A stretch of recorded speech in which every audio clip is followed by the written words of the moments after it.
Hello, pottery friends. Look, my crow mug is done. The beer mug, if you have seen, mug, it's a tumbler. If you've seen the video, is done. And I've made a few more. I want to see how they came out. Let's dive in. Well, just a little introduction, just in case you missed it. A video a while ago by Tiffany from Halber Creek Pottery. She was speaking about spirit animals, and I'm very much into kind of, that kind of woo-woo, smoke and mirrors. I like it. And I took the test she had linked. It turned out at this moment in time how I answer all those questions, because of course it depends on the questions asked. I'm a crow. So I made myself a spirit crow animal, spirit animal crow tumbler. I've been using it for a couple days now. Didn't have time to make a video. I'm here. So look at her. I'm going to talk a little bit about the animals and about what I am exploring at the moment in my sgraffito and inlay. I've got, let me show you this one. I showed it in the bear making mug, but for those who missed it, Ted Andrews has a beautiful book about spirit animals, and I'm going to look up the crow just in case I forget something and tell you all about it. All right, got my notes. Here we go. First of all, there's a lot more to say about all the animals, spirit animals. I picked some that speak to me to put on a tumbler. Maybe, if I would make a big vase, I could put more on it. But that's how I did it. And here's the crow. Let me show you. I'm not sure if the camera picks it up. I'm going to come close, but it's not focused. But I'm hoping you can see that the crow is black. All the spirit animals on these tumblers are black, because I want to make it a series. But I did some dark blue inlay because the crows sometimes have a dark blue sheen to it. And there are some spots on this one. And I think that's because a while ago I broke my 100 mesh sieve. So now I'm sieving my slip through an 80 mesh sieve. So every now and then this might happen. And up close, I kind of like it. It's a nice extra happy accident, to quote Bob Ross. So first of all, black. In this case, crows in real life are black as well. So the color of the night. Therefore, the moon, which then relates to feminine energy. Everything about that, you can look that up. I'm a woman, so I guess it fits. This one's from, well, I wanted to keep it, but if anybody sees any of these tumblers and says, I want that one, just, let me know in the comments, email, or whatever. All the links are down below. I might part with it. I'm not sure. Okay, the crow. The crow is all about magic of the universe, and intellect. The crow is one of the most intelligent birds there are. They can solve problems very well. And well, I do not want to pat myself on the back too hard, but yeah, I tend to be able to solve problems. So that fits. And of course I like magic and the universe. Synchronicities that happen. I for sure know that when I'm in a good mood, good things happen. When I'm in a bad mood, bad things happen. Murphy's Law, we all know Murphy's Law. Well, there is the opposite of that as well. I am 100% sure. So that's that thing. Crow is also mischievous. Can be a trickster. I won't elaborate. I'll keep that to myself. It's also, talking about finding solutions.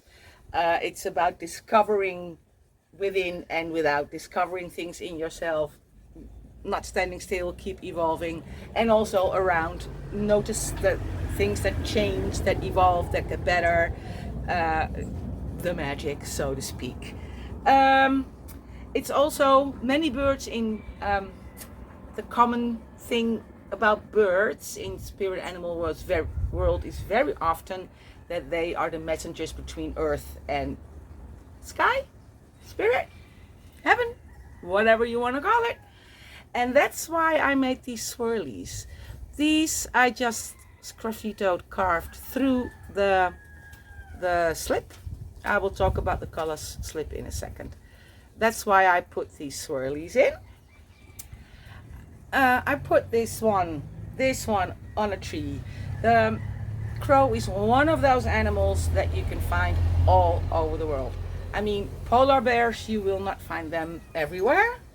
And so many more animals have their own habitat or part of the world they are commonly found.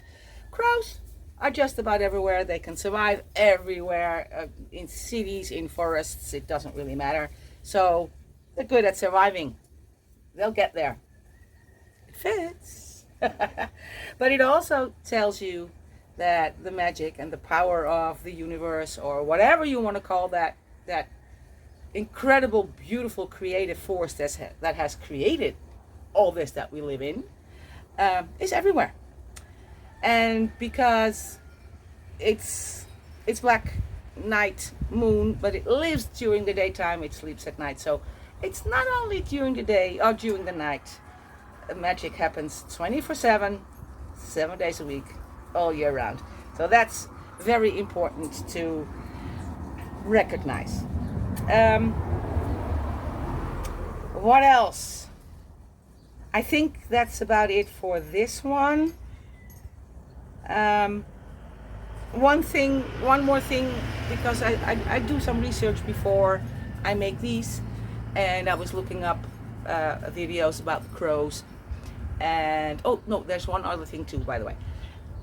And their intelligence is really amazing. You can teach them things, you can have them as a pet. They seem to be very loyal. And I saw a video of a crow that wanted to take a sip of water from a glass, but the glass was only filled, let's say, to here, and he couldn't get his beak in, he couldn't reach. And then he went out and found some stones, put them in the glass very carefully, so the volume is dispersed and water comes up right up until he could take a drink. That's so amazing, so amazing. And one more thing, they like to nest in trees, tall trees. That's why I have him sitting in a tree. I put some blossoms in there just because I like it. And I have some trees in the background in a different color, so that they are there, but not in the foreground where the crow is. And they also have a function of a guard. They have overview. They are always up there. They have overview. They can see what's coming. And sometimes in the olden days, people reacted when the crow started, what's the word, cawing, well, make that beautiful sound, because there was danger coming. So that's all I have for you for now about the crow. Oh, the colors of the slips. This is, I believe, a mason stain called turquoise, but it turns out a little bit more baby blue for me. And this is Bermuda, and I've tried to make an ombre gradient.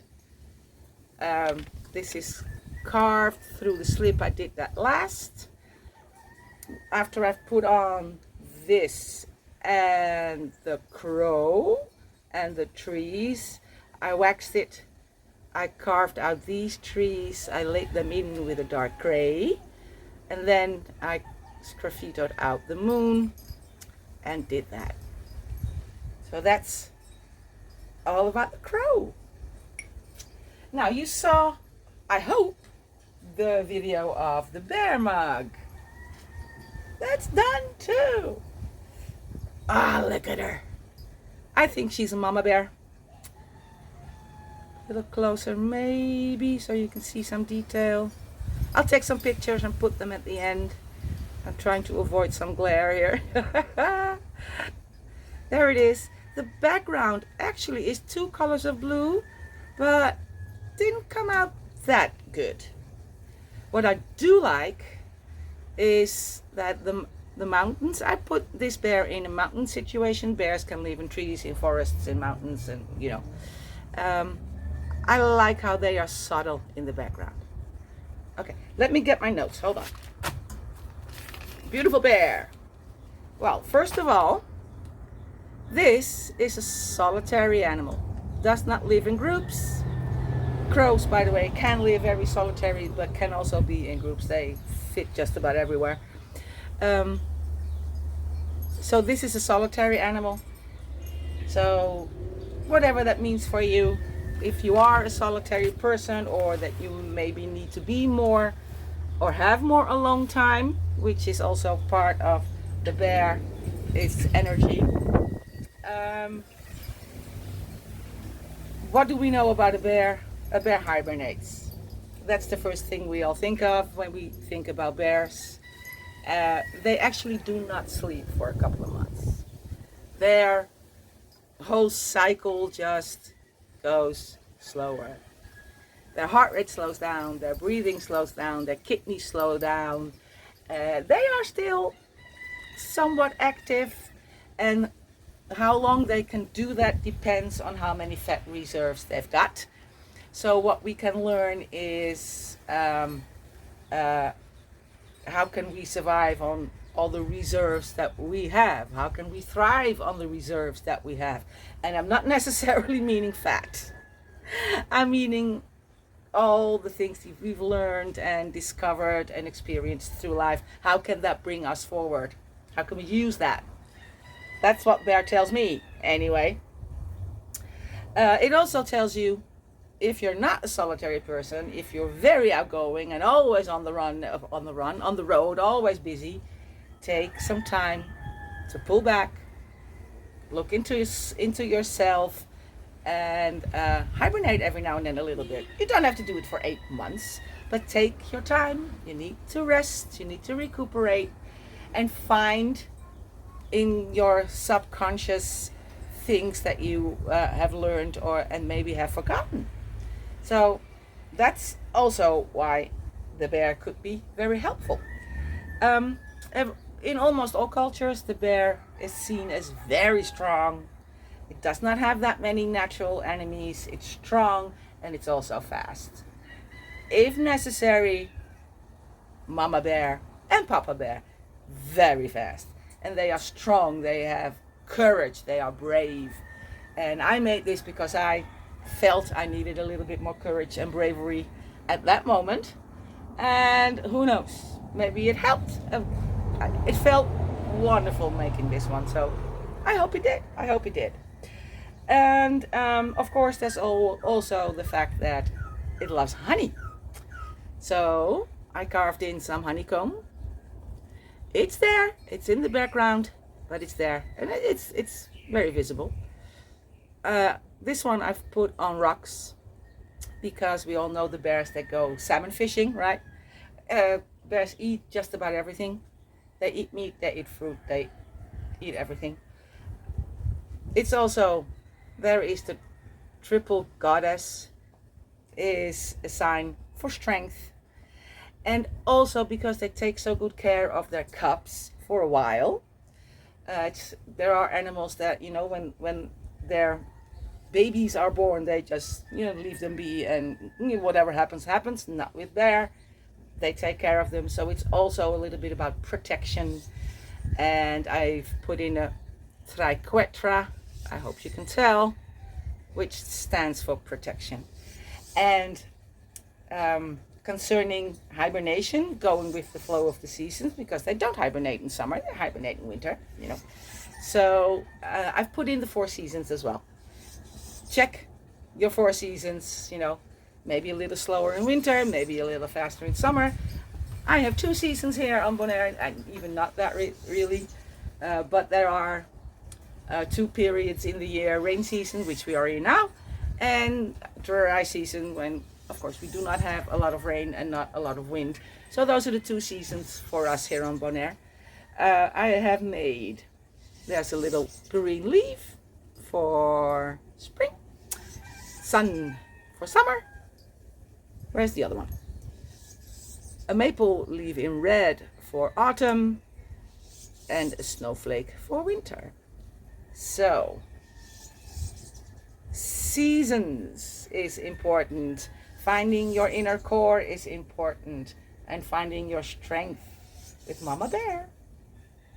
That's the next one. Now, I have two more, which are you don't know about, so I'm going to tell you. This is a beautiful dark blue, sapphire blue, and delphinium blue in a gradient, and this is our owl. I mean, an owl speaks to almost everybody, right? These big eyes, and the way their head is shaped to be able to hear very good, and they are night creatures. And I came to this because I was having dinner with my colleagues, a Christmas dinner, and I was chatting with somebody sitting on a little wall near the beach, and two owls flew over. So that's why I made this one. Okay. Of course, it's a night animal, so there again is a moon. Moon is feminine energy. You heard me say that before. This one is all about silent wisdom. You know the kids' stories, there's always an owl that the other animals go to with their questions. The owl has wisdom, but the owl does not go on a soapbox to shout it out. It's silent. You have to find it. You have to ask it. And therefore the owl is also telling us to find the wisdom in ourselves. And to represent that, to find the wisdom in ourselves and in our, maybe even in our subconscious, I made a labyrinth. It works. If you follow it, it works. And there's a book which represents everything we know in our subconscious that, might be helpful to come to the surface. So find your inner wisdom. Of course, their eyesight is spectacular at night, and it's not even that bad during the day either. So maybe if the owl is your spirit animal, you have a good view. You can look through things, see behind the veils. Their head is shaped, many owls have their head shaped in a certain way that their ears can catch all the vibrations that make sound. So they are also very good at their hearing is very perceptive. They hear a lot of things. So think of that. Can you hear more than is said? Can you read between the lines? Do you need to do more? Or do you need to maybe let that go a little bit? Doing that too much? Thinking too much about what you think you hear? Everything has two sides, always, no matter what you do. Zodiac signs, tarot cards, crystals, everything has two sides. And it's what speaks to you, what may help you, or what you may have to let go of. One more thing, we all know how the owl can turn his head. It's not entirely 360, but almost. And are you flexible enough there? Is the question asked. Can you look behind, left, right, if you need to? So yeah, about that hearing and that seeing and that, the word is discernment. I couldn't find that earlier, that's why I was so elaborate. But yeah, discernment, that's something the owl is very good at. So there you go. And this one I made this little thingy. What's that called? Well, you can put a straw in there. So there you go. Beautiful owl. One more to go. My favorite, except for the crow, of course. And that's one with so much to talk about that, I mean, it's a lot, but we'll try. There we go. Don't freak out now. Yes, it's Mother Spider. And I was thinking of this as Mama Bear. That's just me. In many spirit animals books and things, or on the internet, this is called Mother Spider or Grandmother, who weaves the threads of life. Isn't that beautiful? She weaves the webs, she weaves the threads of life, and makes you aware that you do too. You are your own weaver, you are your own creator, you are your own manifester. That's what Spider tells you. That's the main part, anyway. Colors. I don't remember. And there's clay on there. Oh, more clay. I really don't remember. I can find out. Hold on. This one I can find, but what's the other one? I don't know. Okay. Bottom part is this one, which is, oh, sky blue. And that one is a very light pink. And I think it's only a few percent of the 60-25, which is coral red, I think. Okay, let's go. Spider. As you can see, she has 8 legs and a body that's, you can also see, could be an 8. So the infinity symbol is also related to the spider, and that's why it's in there. This is carved through the wax and the slip and then inlaid with a darker color. I tried to make some shading here, so this one goes over and that one goes under. And this is all about, you know, finding your balance in the ebb and the flow of life. And you're an infinite being, so just go with the flow and you will always find your balance at some point. A couple of times during your day, maybe in life you have longer periods that are going great, and then there are periods that are not so going great. You will find your balance always. So trust that infinity symbol. Oh, I have to go to a different page to talk about, where's my spider? Oh, here's my spider. So the web, of course, I made a web carved through as the last one because I did not inlay these carvings. These are carved through all the slip and the wax as the last one. Again, the weaving of your own life, creating and manifesting your own opportunities and synchronicities, and keep an eye out for them, right? Let me check my notes.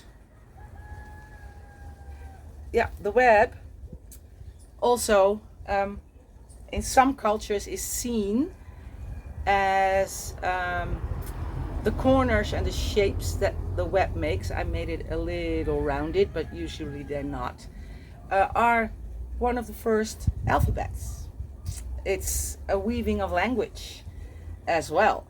So that's why I put in some text. It doesn't say anything. It's fake text, you know, just a scribble, because I didn't want to put actual words in there, but it looks like words. There's a name for that. I can't remember that now. And it asks you if there could be a writer in you. Who knows if there's a writer in you? Could be, you know, a book, could be songs, could be a screenplay, could be journaling if that's what you need to be doing. But writing, she's good at that. There's also the thing that, you know, spiders are scary for many people. They can be venomous. I mean, they can be dangerous. At the same time, if you step on them, they're dead. I mean, you know, they're fragile, but they're also very strong, and they have their defense mechanisms, and they are survivors. So together with that infinity sign, them being strong and fragile at the same time, they're being able to be some kind of rope walker, walking with their sometimes big bodies compared to those thin threads they weave. It's finding the balance. Finding the balance is all over the spider. The webs they make are also very often a spiral, which means that when spider is sitting in the middle of her web, she is in the middle of her universe. She's the center of her universe. That's a message for us. We are the manifestors and creators of our own universe, however big or small you want to see that. So that's the spider. I absolutely adore her. And that's it. That's the last one. Well, I have a little teaser for you. Hold on. I'm sorry. Just before I wanted to tease you for a next video, two humongous dogs came up to our place here. Probably escaped from somewhere, so yeah, I had to put our little doggy inside so we do not have any, feisty conversations between dogs that don't know each other. Okay, a little teaser, and it's coming up soon, and it's a bit late because I made a tumbler according to Chinese astrology. Am I saying that right? Yes. 2025 is the year of the wood snake. And that's all I'm going to show you. I'll be editing that later today, and yeah, you will see that soon, okay? In the meantime, again, if you are interested, let me know. If you want me to make one with a different animal, let me know. I can do that. Or I can help you make yours. If you go onto my Ko-fi page, you can either donate, sorry, or book a private session with me, so I can maybe help you through the process. I'll put the link down below for that as well. And then I'm going to say goodbye, and I'm going to make some more tumblers, I think. See you in the next video. Bye bye. Stay creative. It's good for your soul.